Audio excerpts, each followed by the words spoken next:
I pledge allegiance Pledge allegiance to the flag of the United of the States of United America, States and to the republic, to the republic for which it stands, one nation, under God, indivisible, indivisible, for liberty and justice for all. Justice for all.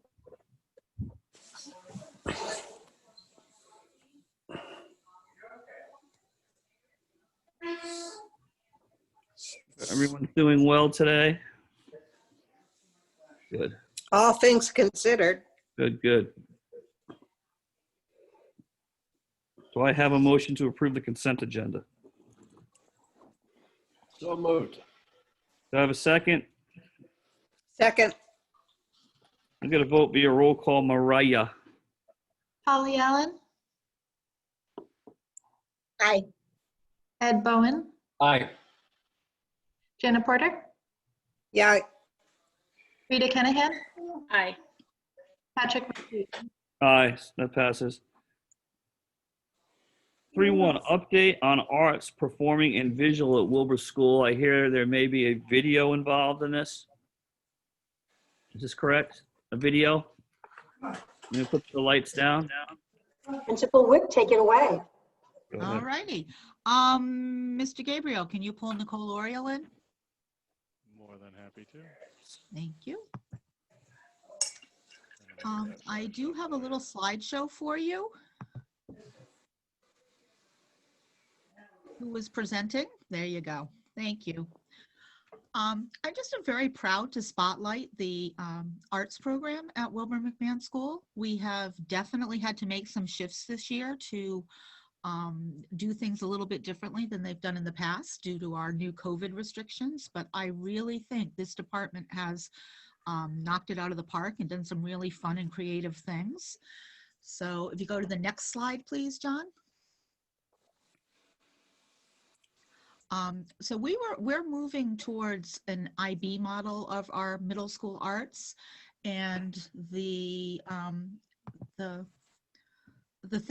aims of the middle school arts program are to create and present art, to develop skills specific to the discipline, engage in a process of creative exploration and self-discovery, make purposeful connections between investigation and practice, and understand the relationship between art and its contexts, respond to and reflect on arts, and deepen their understanding of the world.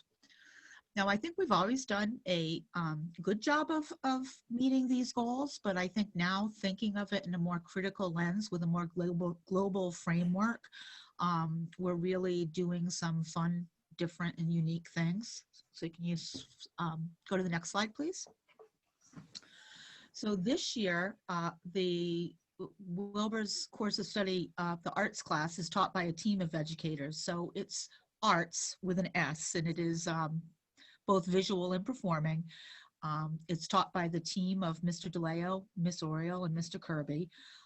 Typically, they're teaching in 1/4 units to the various grade levels, but they're definitely focusing on doing mini explorations and some inquiry-based units within their various subjects. Plus, they're able to do some work together and collaborate with each other.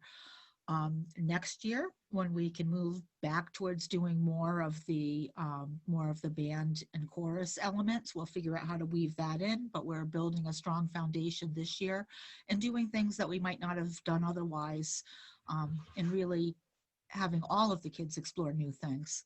Can you move on to the next slide? So is Mr. Kirby on the call?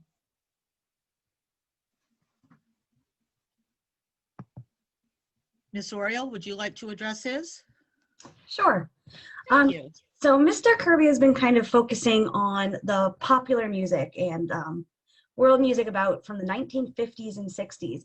So students are getting some recognition on some older songs and classics that most of them have heard before, but haven't had any background in it.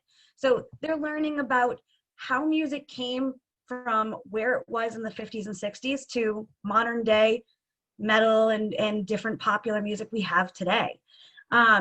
So during this, they've discussed utilizing techniques that would be in a traditional band and chorus setting, because this year we can't do our band and chorus. So we're still getting to hit those topics and teach those techniques, but in a different way and through music history. It's also impacted and influenced the world and relevant historical events. So they're seeing how what was happening in the world influenced the music, and then using that as kind of a connection between history and our own core subject of music. We've been talking about how they use sounds and lyrics to reflect and portray different lifestyles. It allows people to express themselves and be a voice for others through rock and roll, and also tackles gender roles in the music industry, specifically in rock and roll. So those are kind of some of the main points Mr. Kirby has been hitting by talking about popular music. And if you move on to the next slide, we'll talk about Miss Oriel's Yes. contribution. So I've been focusing with the students more on playing instruments, especially because one of the main 3 standards for music is ensemble or performing. It's performing, creating, and reflecting. So I've been focusing on playing some instruments. And because we have COVID, we're trying not to use anything with air. We're trying to make things a bit safer by using things that are not woodwinds or brass and don't require air. So we've been using bucket drumming. So we've got these buckets from Home Depot, which were very generously donated by Middletown Home Depot. We have ukuleles that some of them have been learning. They've been playing some of their favorite songs, songs they hear, and we actually tied it back a bit to music history, where they learned to play Hound Dog by Elvis on the guitar and the ukulele, and then guitar as well. And a big thank you to Upwood School Arts for donating us those guitars as well.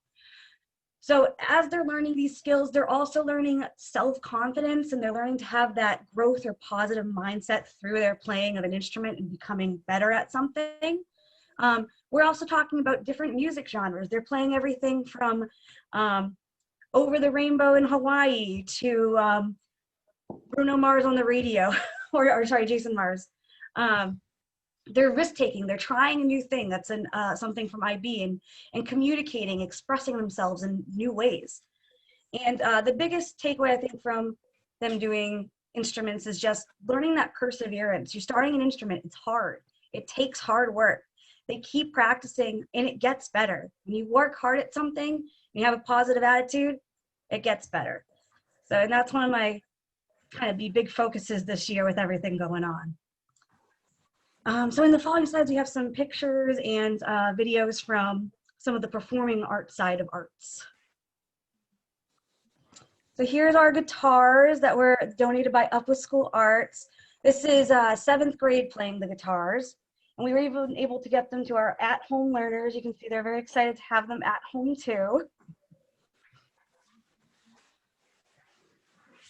And this is, we recently had, very sadly, the death of Eddie Van Halen. So we needed to make sure that Mr. Kirby had addressed it with them, why he was so important in the history of rock music, and they were able to listen to some of the songs.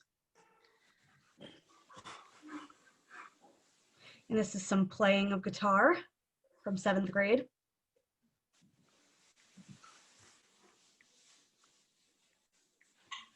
So we're starting on C. That means everybody should be finding C. Ready? And here we go. We're starting on C. E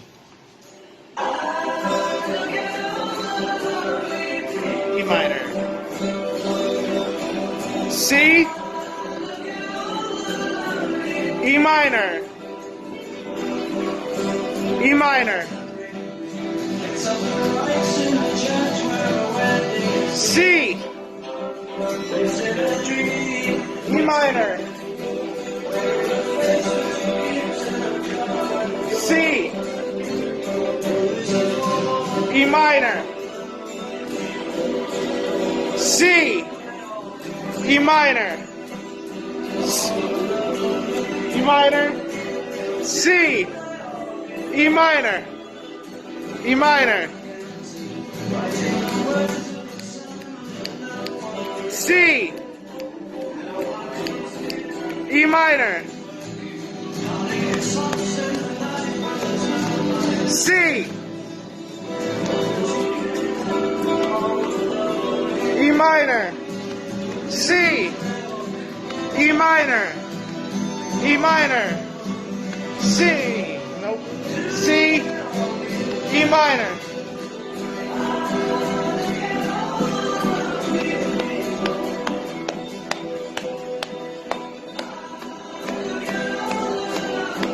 E minor.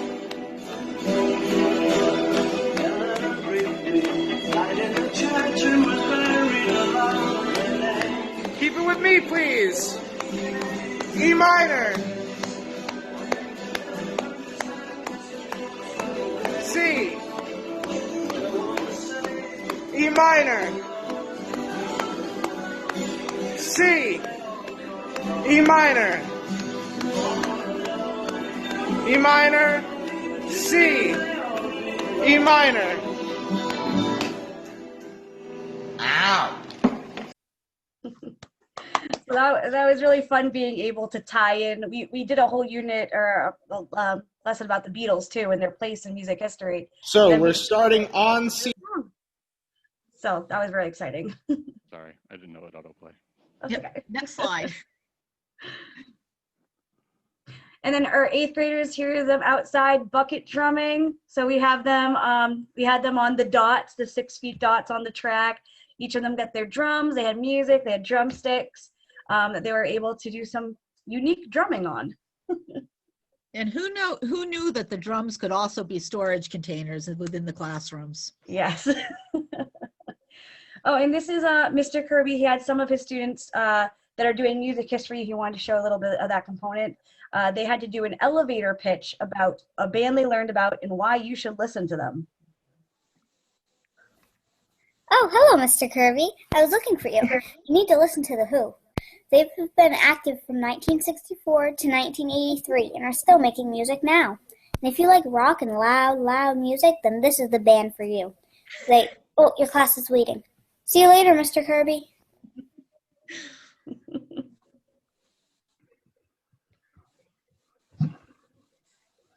There you are, Mr. Kirby. I need to tell you about my favorite band, the Beatles. Their music can sometimes be quiet and slow or energetic and fun. They wrote 200 plus songs in around 8 years. 8 years! This is your floor. Well, I can tell you more about them next time. See you then.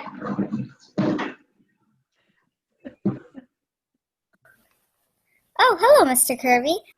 And for Mr. DeLeo in the arts piece, this year the focus has been on integrating the IB program as well as social and emotional components with the principles and elements of design. The integration is intended to enrich the students' visual arts program at Wilbur. Middle school students express their emotions and feelings by creating pieces of art that reflect an emotion and feeling. This was done to open up the communication between peers within their homerooms. Students have been asked to tap into their creativity when they worked with modeling clay to create a new species of animal by combining 2 different types of existing species. The students were also required to write reflection papers to support their ideas and sculptures. We had to throw in something about our elementary students here too. The elementary students here at Wilbur have worked on a variety of projects ranging from cursive writing bugs, creating paper mosaic jack-o'-lanterns that reflect basic symmetry, and color design pieces that reflect movement. Grades 3 to 8 all participate in peer critique, which enables students to identify strengths, weaknesses, and develop art vocabulary while suggesting solutions to their classmates' artwork. Mr. Gabriel, if you just go through the next few slides, we can see some samples of student artwork. Love the jack-o'-lanterns. Wow.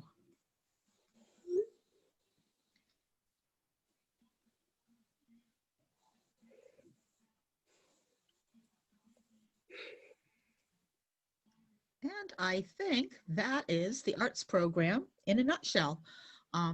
Anybody have any questions for Ms. Oriole? So, hey, this is Rita, and I don't have any questions, but I'd just like to make a very brief comment. This is probably the most positive and uplifting thing I've seen or heard in the last at least 24 hours. And I am so delighted to know that you're doing this, that this IB Arts program looks fantastic.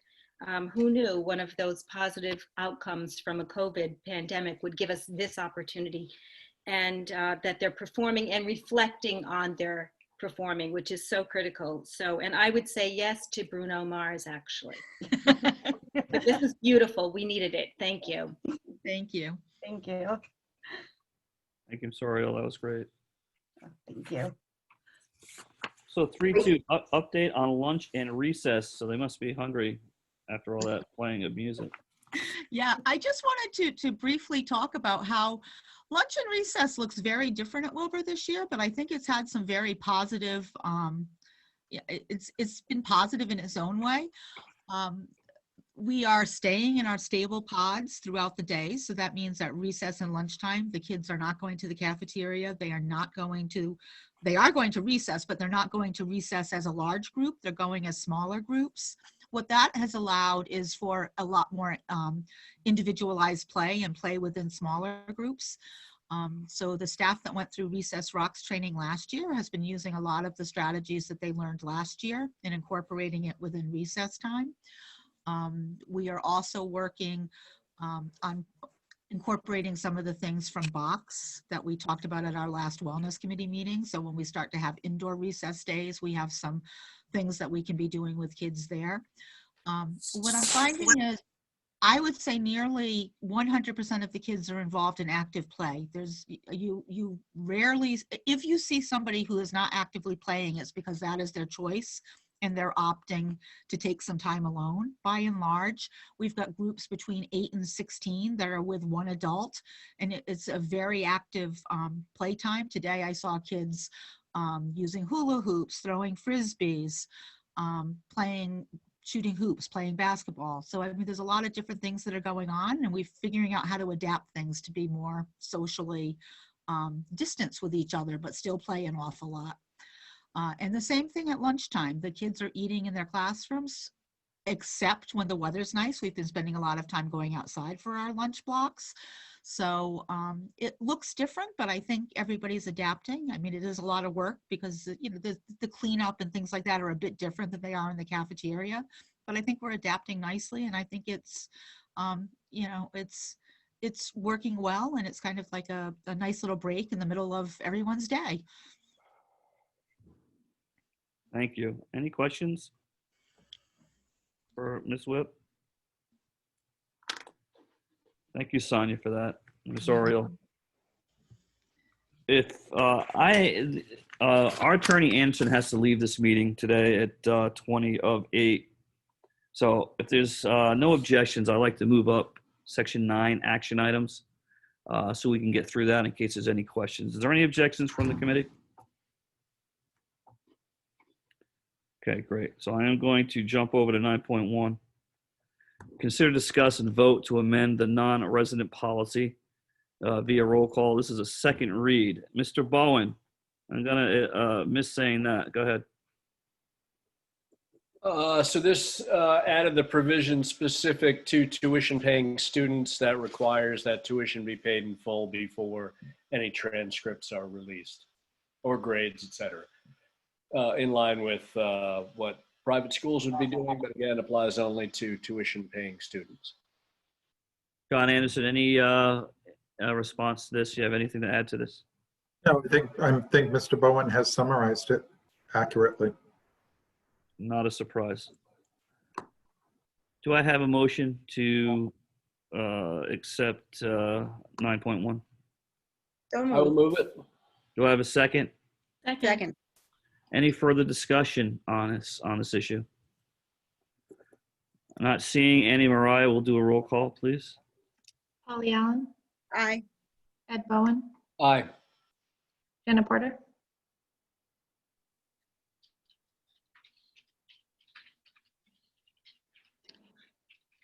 Jen, I think you might be still on mute.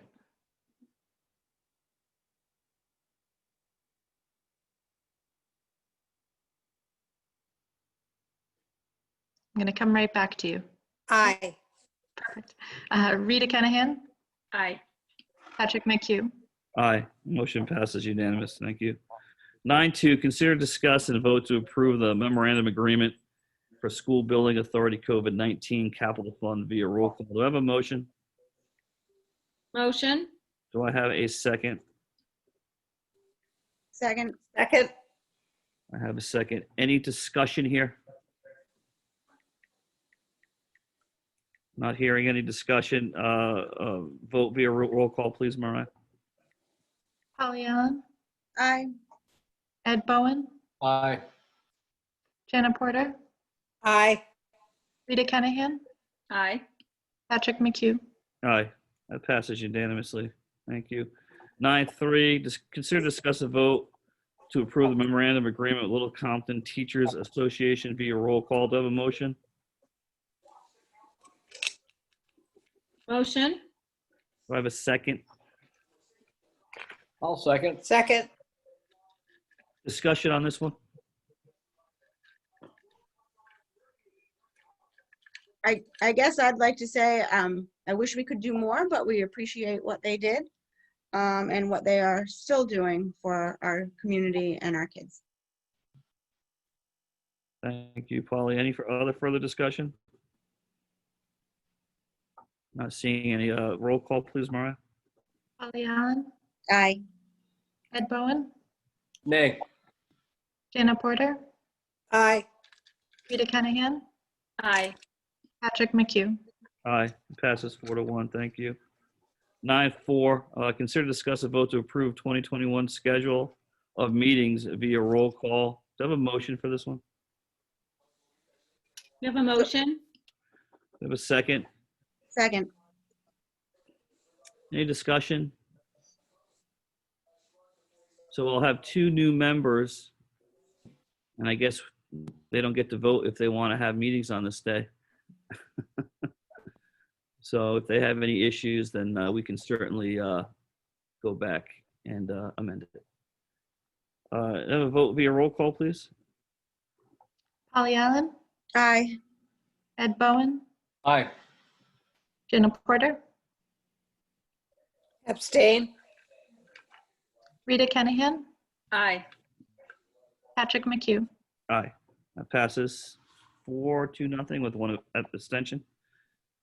9.5, consider, discuss, and vote to approve any request for information for administration and or legal counsel via roll call. Do I have anyone that would like to request something from our legal team or administration or business manager? Chairman, it's Rita. I would like to suggest, request that we look at some training, maybe some workshops for this new school board that will be in place soon. I think it's important that we have a starting place for everyone. It would be a good review for those who have been on the council and for those who are new to it. If we could just understand the basics in what is a school committee's function, what are their goals, and how should they perform together as a school board.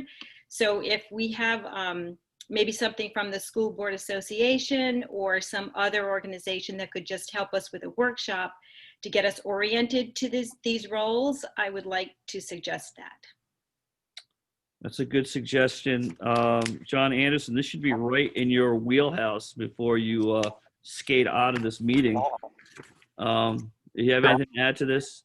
No, I'm happy to do that. I have done specifically done training on the duties and responsibilities of school committees under state law. I did that training actually for, and remember that you are supposed to be doing some continuing education 6 hours a year. And I did that training actually last month for my board. You gotta talk closer to your microphone. Yep, I was saying that I actually did training on the duties and responsibilities under state law for school committee members. That is what the General Assembly expects our school committee members to do. I did that within the past month for one of my schools. I would be happy to do that. I also would encourage that we schedule sometime over the course of the winter a presentation from the Attorney General's office on the Open Meetings Act so that everybody understands what they can and can't do with regard to open meetings. The Attorney General's office is very gracious about coming on for Zoom for 20 minutes to a half an hour to explain the do's and don'ts. And then last but not least, I would also like to invite at a different meeting, the Ethics Commission to talk for a half an hour or so about what the ethics laws expect from members of the school committee. I'm happy to put together a series of presentations based on what I've done else in other districts that will address all of these issues. Thank you. Yes, Thank go you. ahead, That sounds really good to me. I appreciate that. And I just want to point out that we would really appreciate any CE credits, any and all CE credits we can get from this. And of course, the option to join in a Zoom format. Yes, absolutely. Yeah. Great. Thank you. Thanks, Rita. I will just add here quickly, and Polly could probably remember that, I think it might have been 2014 or 15. We did exactly this. Had the Attorney General in, the Ethics Commission, and they did a tutorial for us. Is that correct, Polly? You recall that?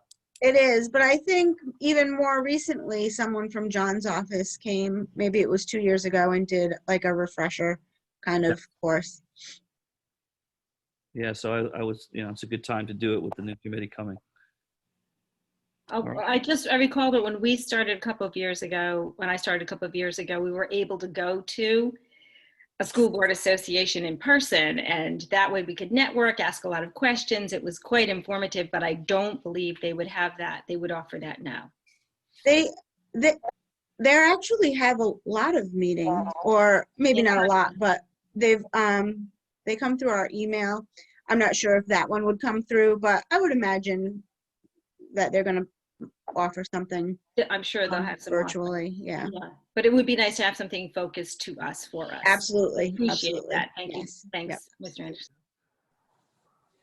All right, thank you for that. I'm going to jump back in the agenda. I'm going to go back in time here. We're going to go 4, Superintendent Report, and 4.1 is Human Resources Update.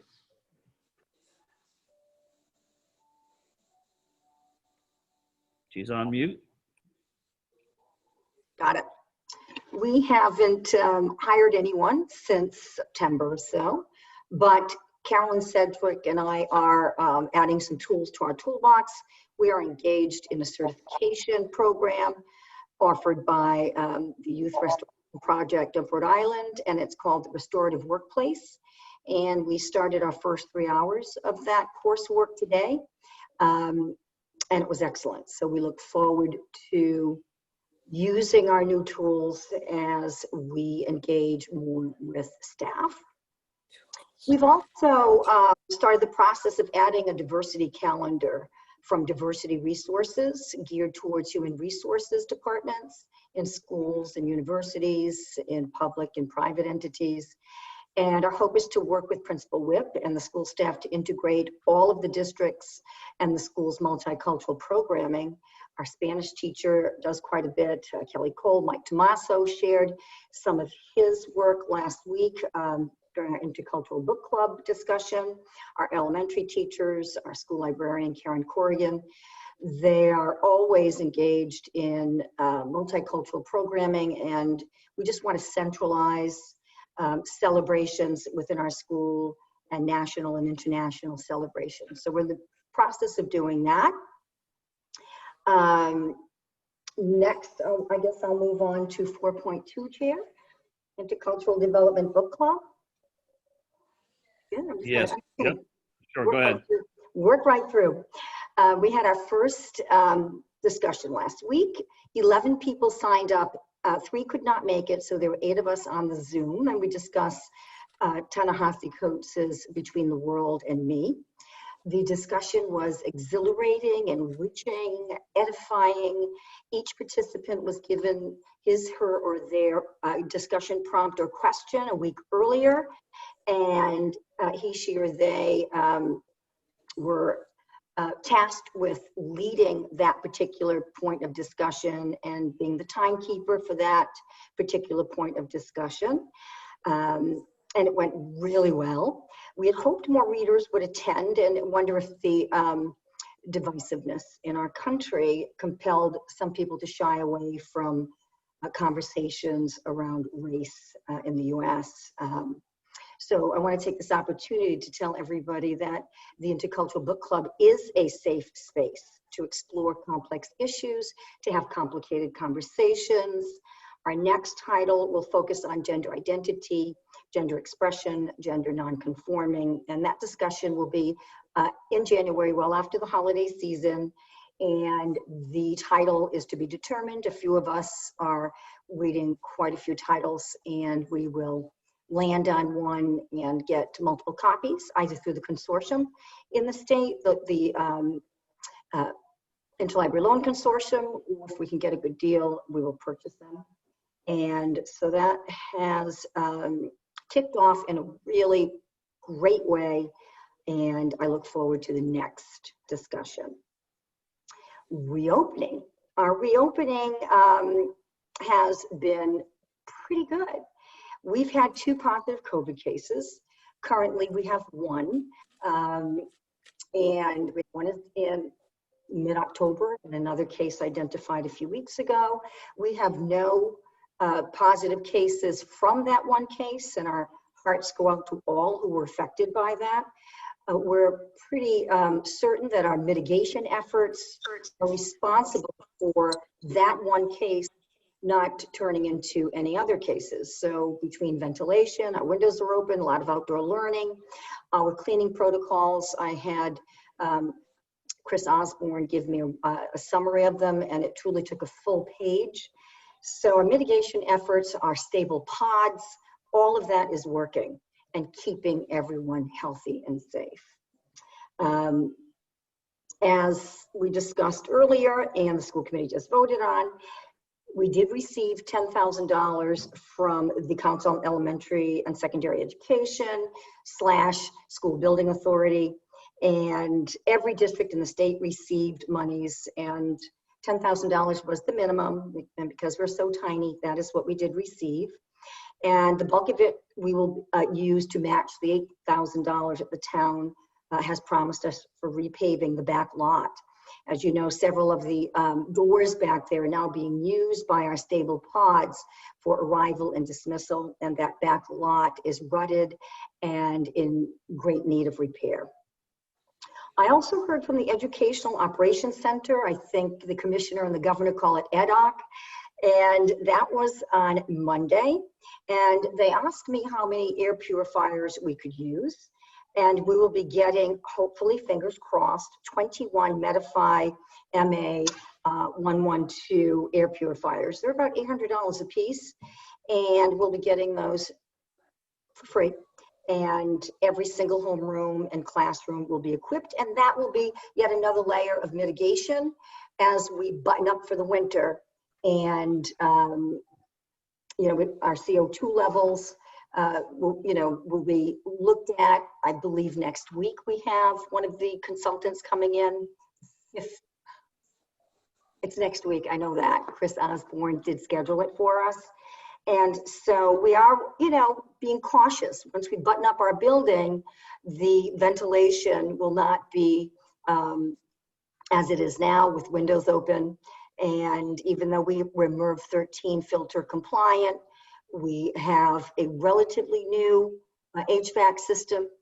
These air purifiers will add another layer of safety. So we're looking forward to those. We have to go pick those up, and I may need a big truck to do that, so stay on the ready if anyone has a truck here. Tomorrow is our second flu clinic, and we have over 100 people pre-registered. It is on campus tomorrow, November 5th, Thursday, 4 to 7 p.m. And that's that. Can I get my update on the crack in the beam? I haven't had that in a while. Yes, I copied you on an email last week from Mike Martone, and I copied you. Oh, I remember it. Yeah, that's okay. But you can tell everybody else. Go ahead. It's been really busy. We're not certain, but I think I'm reasonably certain that the beam was caused by the new HVAC system in the gymnatorium. Like any new system, it's a complicated piece of technology. with 8 splits and so forth. And so it ran and then it didn't. So we had cool, dry air in there in June. And then it shut down and we had swampy air and water was leaking. It was awful. So when I asked Mike Martone to come on campus, I did say that we're reasonably certain that the quick change in humidity and the condition of the air is likely to blame for that beam cracking. And he said, well, okay, I will fix it for free in the fall and just remind me. So I did remind him several times and he's on it, and he will be free in December, his crew, and they will come down and fix it. It is a cosmetic breach. It's not structural, but we certainly don't want to take that chance just in case we're lucky enough to get a lot of snow this season. So that is in December, and I'll keep you informed about that. Superintendent Mitchell, do you have anything to add about how Portsmouth High School is doing? Oh boy. Well, I mean, community spread is surging everywhere. The most certain predictor of a cluster in a school is community spread. I mean, there's a corollary there. So there was a super spreader event, as you know, a week and a half ago that involved many athletes from across the East Bay. And that made the news. That was revealed to me early last week in my superintendent cohort. All those superintendents were literally getting calls while we were on our weekly Zoom regarding positive cases and case investigation and contact tracing. And, so we're like, knock on wood, we're lucky in Little Compton that our community numbers are the second lowest in the state behind Block Island. So if we can keep our community numbers down, we won't be feeling the kind of uptick we're seeing in our surrounding communities and their school systems. We're good. Any other questions for the superintendent at this? Yes, I would like to respond. Go ahead. Sure. Lori, I really appreciate the book club you're doing and the attempts at William McMahon School to reach out on issues of race. I would question the title of the book group, the intercultural. I would recommend that you consider naming it an anti-racism book group, and that you label the next one a pro-LGBTQ book group. I think you will get more attendance based on my experience with the LCCRJ in Little Compton. People are really looking for direct acknowledgement and support of the bias in this town. So I hope you will consider doing that. Thank you. Thank you, Jana.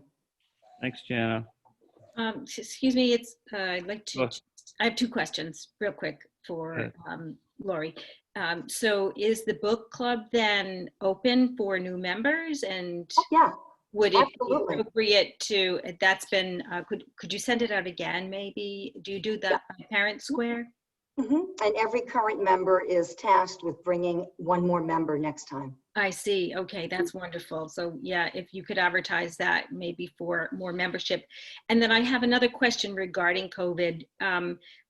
Granted, we've had very few cases in our school, thank God, and I really, like Jana, applaud the work you're doing. How would you say contact tracing has been with the state in your purview at Wilbur? The first case, the contact tracing was pretty quick and easy. The second case, it took, I want to say, not quite 72 hours. It took 72 hours to implement their findings and act on them.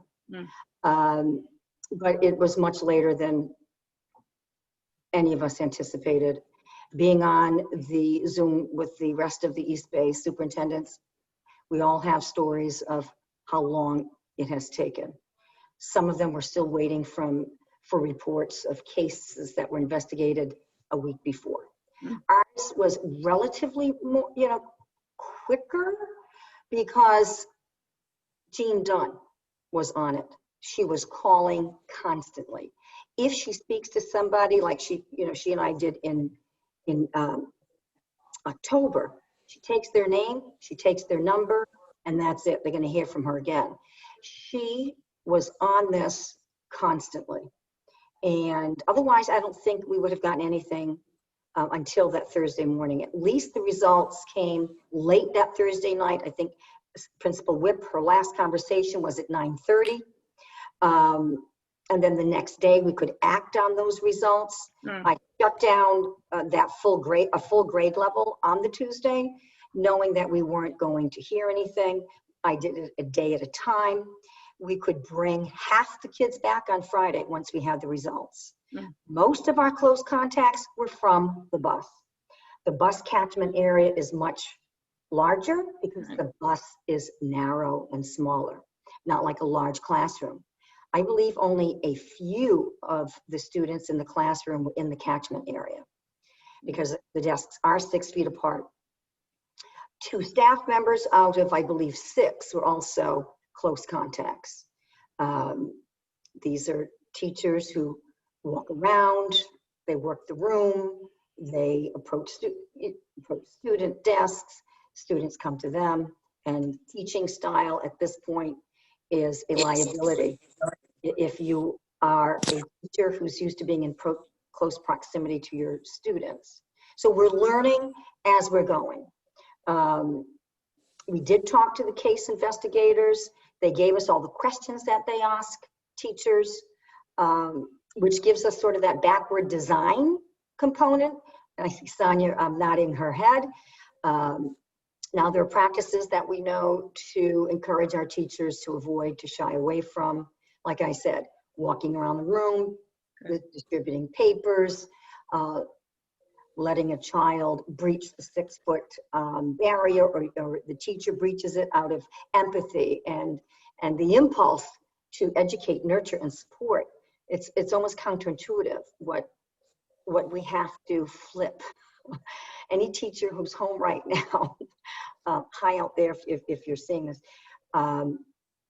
it's because their practices are just so personal with the kids and nurturing and supportive. All of our teachers are, but I think we all have to be extra conscious of proximity as we move forward.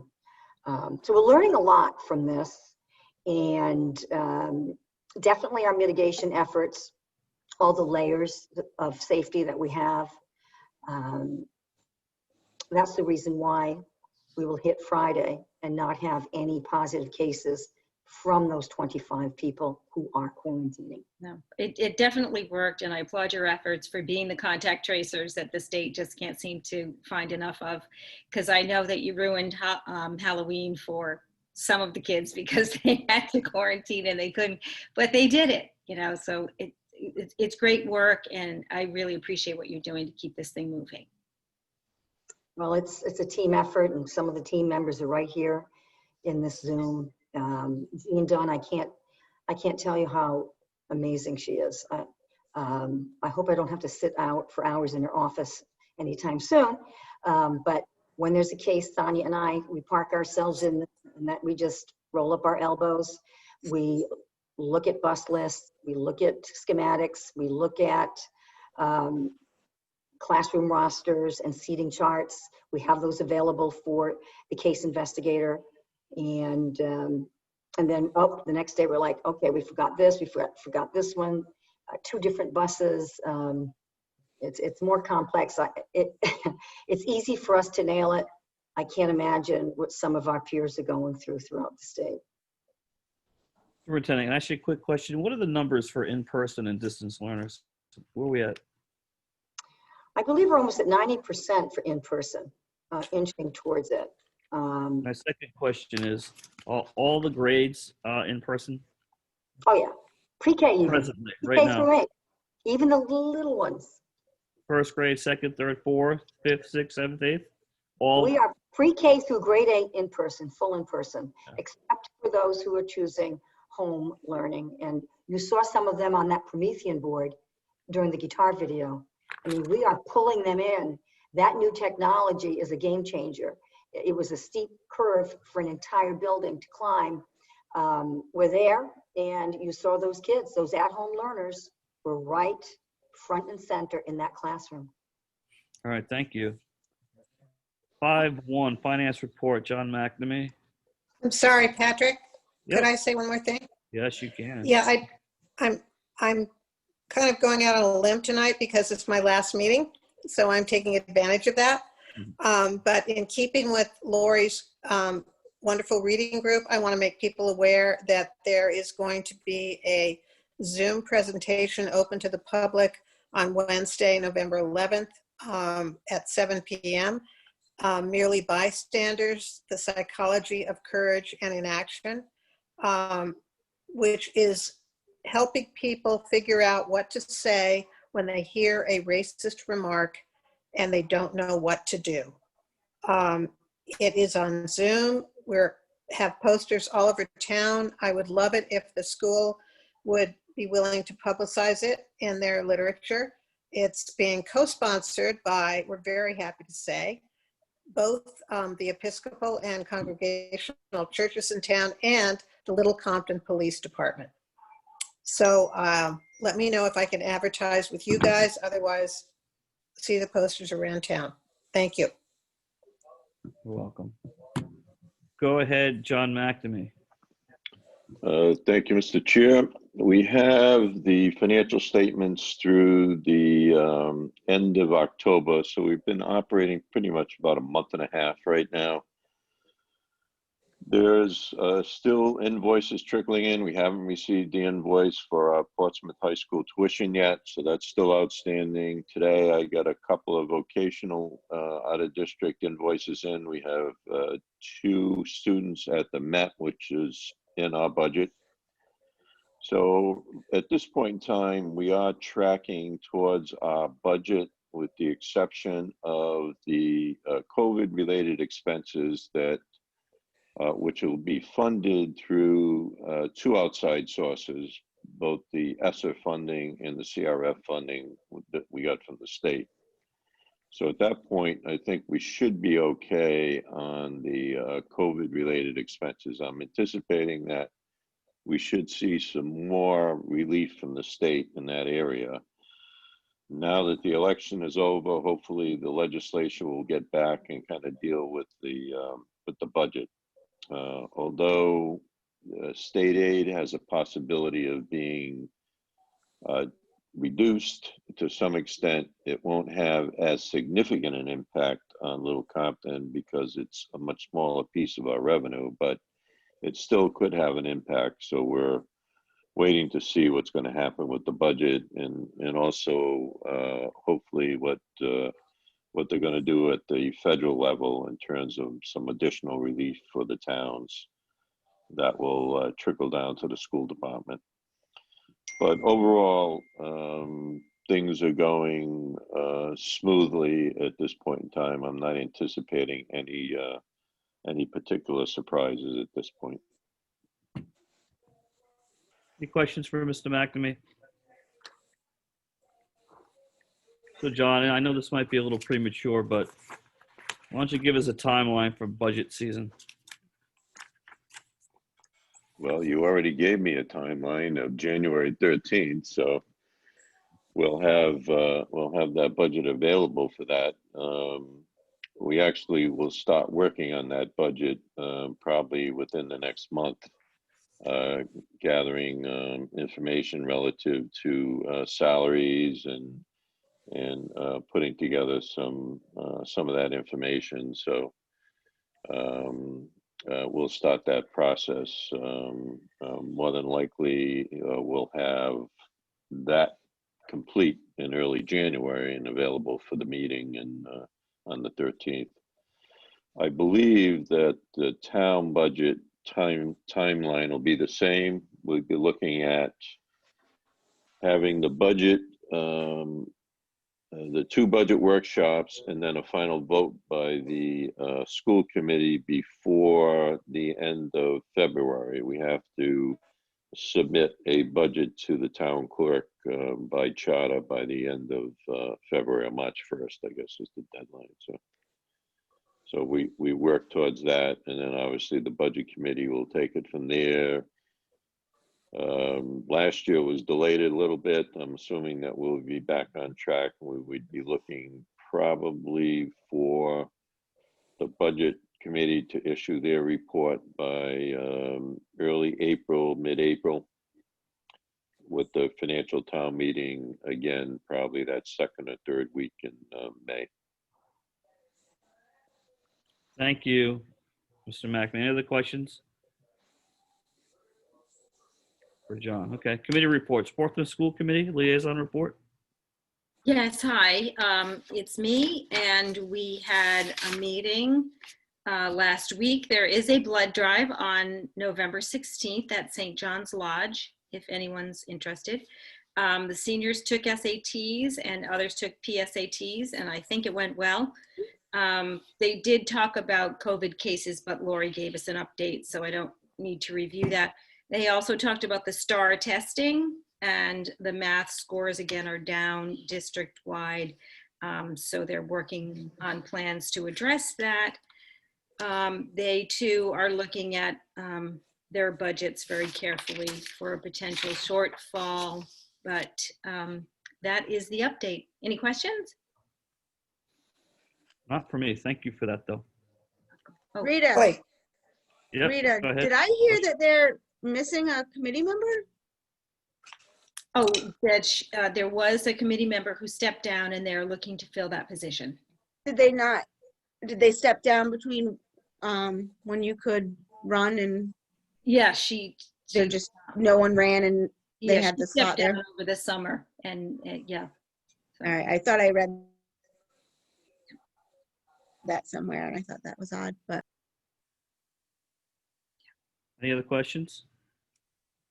Okay, 6.2 Town Recreation Committee Liaison Report.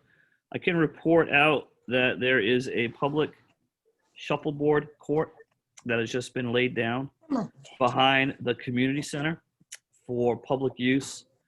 And the public can use that shuffleboard court between 10 o'clock and 2 o'clock. Patrick, Yes, is anyone giving lessons? there is no lessons yet. No lessons yet. Okay, just asking. 6.3 Policy Subcommittee Report. This might bring a tear to my eye. Ed Bowen. We finally have nothing to report from the policy subcommittee. Jeez. Very convenient. And this is thank you, Ed, for all your Yeah. work. Yes, can we please? yes, Bowen. yes. Well, I think it'd be a good time. for Master me of the policy. This might be a good time for me to thank Ed Bowen for his public service on this committee. Obviously, he will go down as the best policy person ever. Mm-hmm.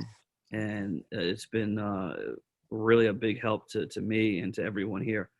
And, you know, Ed, I've really enjoyed Ed to ask questions that were really poignant and on point and really made me think a lot and made me a better chairman. So I'm going to miss Ed Bowen very much. Anybody else want to say something to Ed before he leaves us?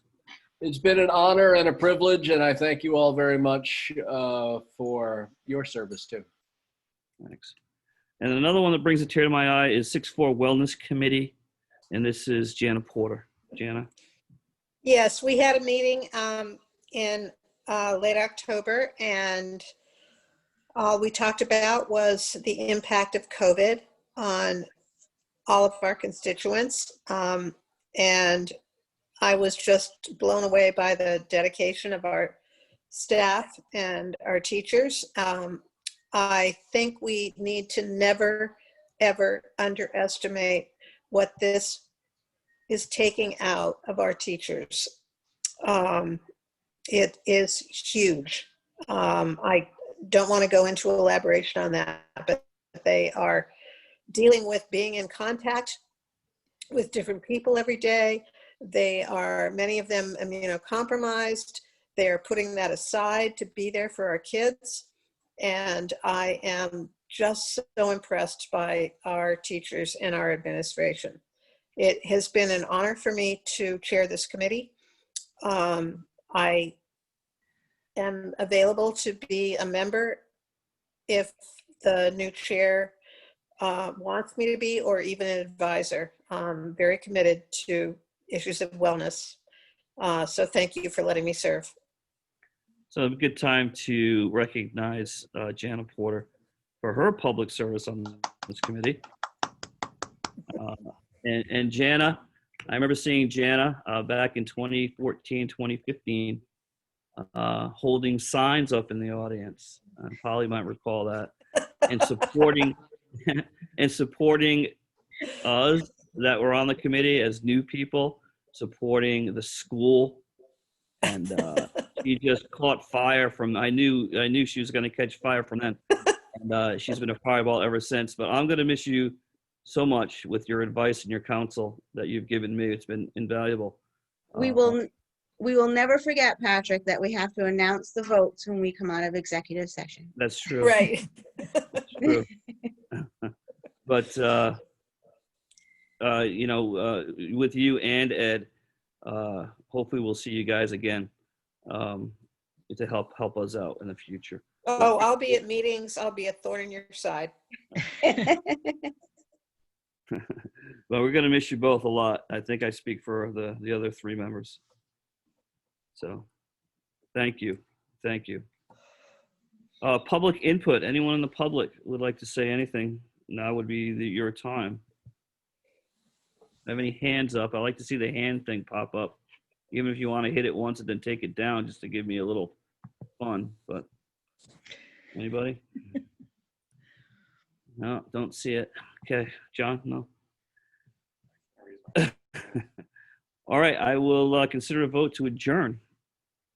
Do I have a motion? Oh, I got a hand. I got a hand. Wait. Did I skip something?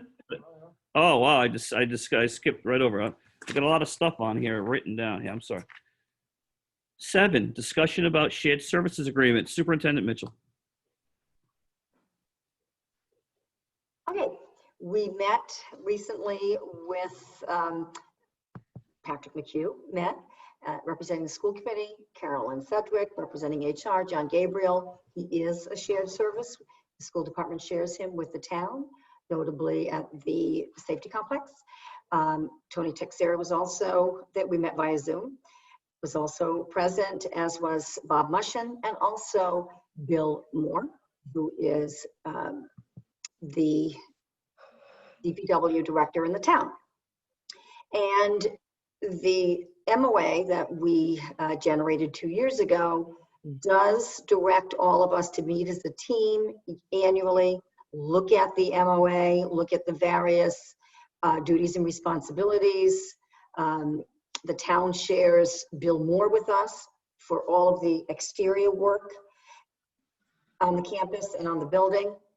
And we share our IT director with the town. And we have, I think, a very productive, very collegial, collaborative meeting. And we are awaiting Mr. Moore's final edits and emendations, and then we'll look at those and see if we agree. We're in a very good place at this point. We reapportioned some of the duties and responsibilities. We shifted more to the school, most of the internal pieces, and plastering, painting, the boiler, and keeping that updated, the log, and all of the HVAC system, swap outs, the filters, and so forth. Mr. Moore had somehow assumed those responsibilities about 8 or 9 years ago during the new construction, and it's time for the school to assume some of those tasks. And Mr. Moore will continue with everything outdoors. So I think we're in a good place. I'm sure you would agree, Chair McHugh. Yeah. So just to make this clear, I guess we have to say this every every year. This is a document that never existed a few years back, maybe 3 years ago. And this committee wanted to memorialize this document. So we know what our IT guy is doing with his time, and we know what the DPW person is doing with the allotted time here. So just to be clear, this document is constructed by 4 people. The DPW director, Bill Moore, the superintendent, the town manager, and Jonathan Gabriel. The school committee doesn't make this document. The town council doesn't make this document.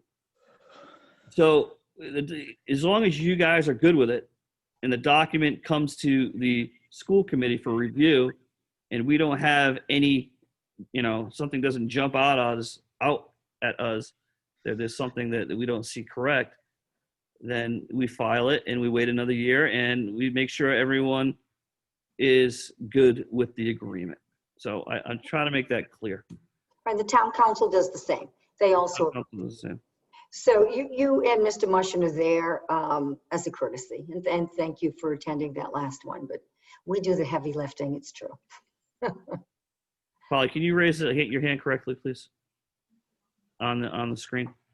I don't know how to. I would do it if I could. I don't know how to raise that little hand.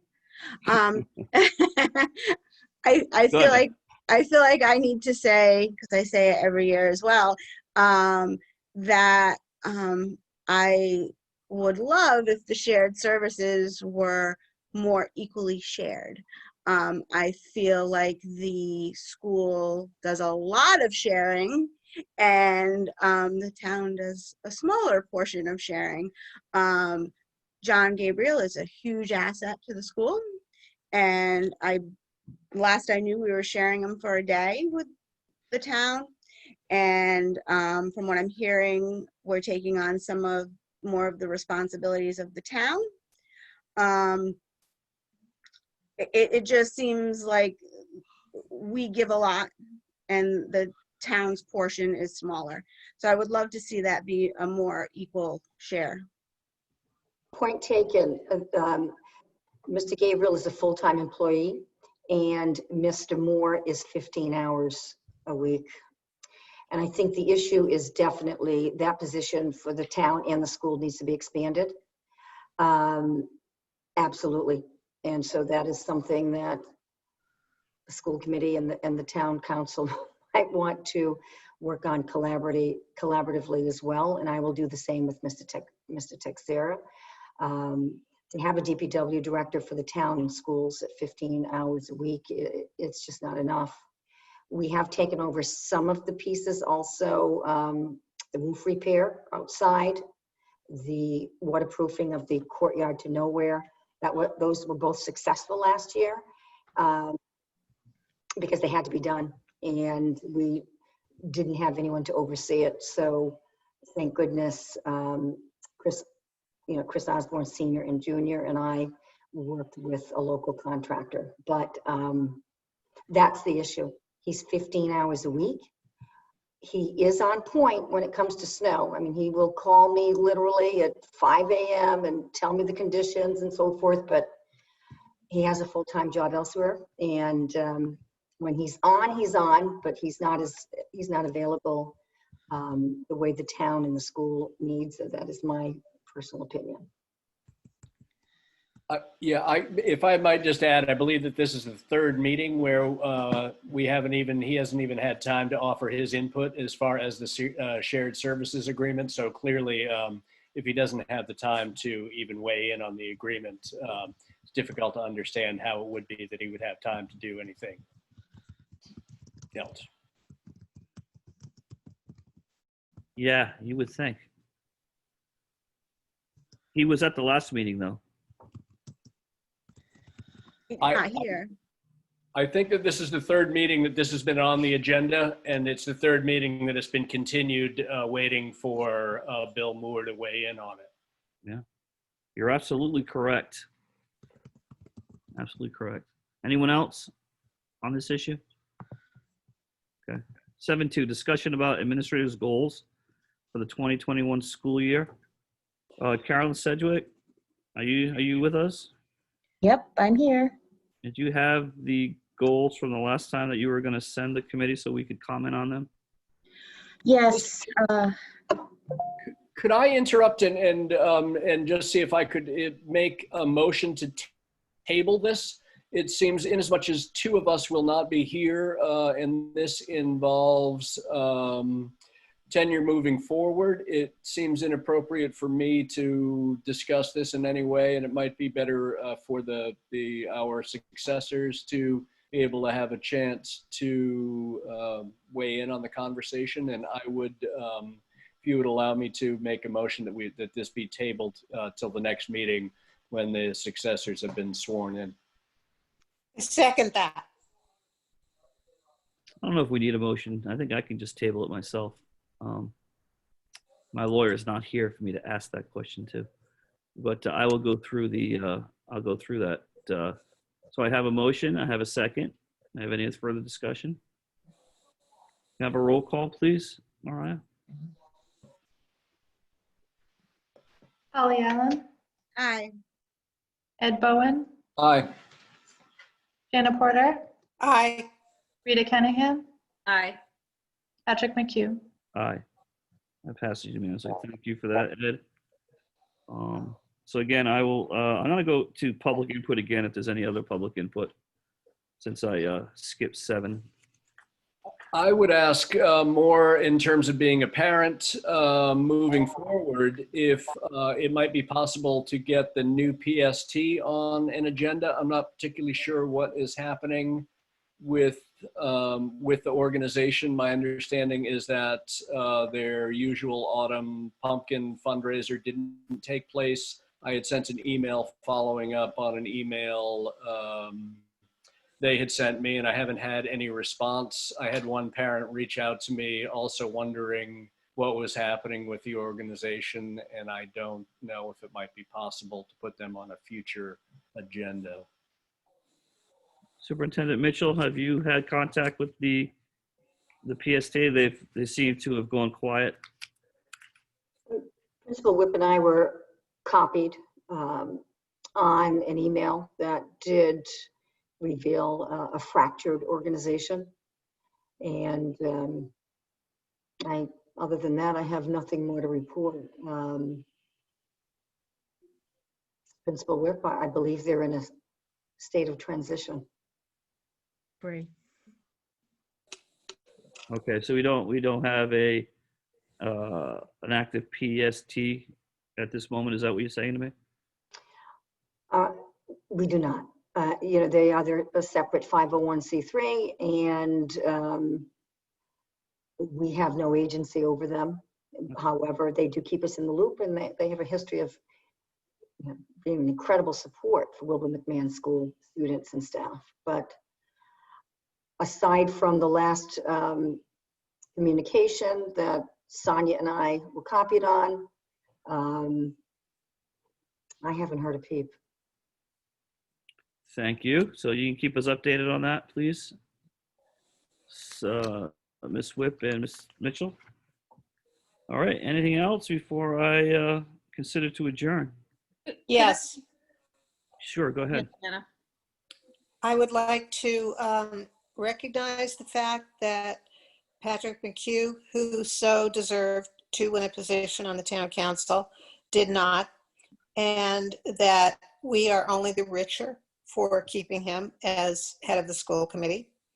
I just want to acknowledge that. Thank you. You didn't have to do that. Thank you.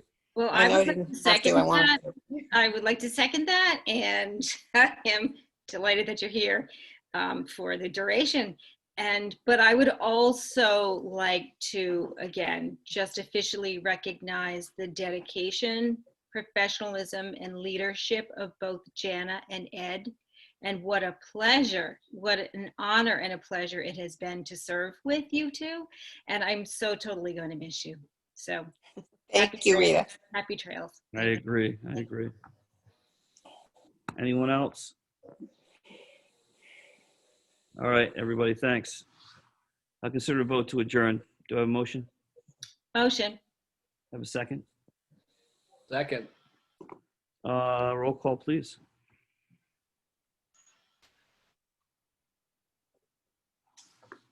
You're on mute, but I. Paul Young, Ed Aye. Bowen, Aye. Jana Porter, Aye. Rita Kennahan, Aye. Patrick McHugh. Aye. All right, everybody, thank you. We'll see you soon. See you next I time. love you all. Bye-bye. Take care. I'll be in the audience. Sounds good.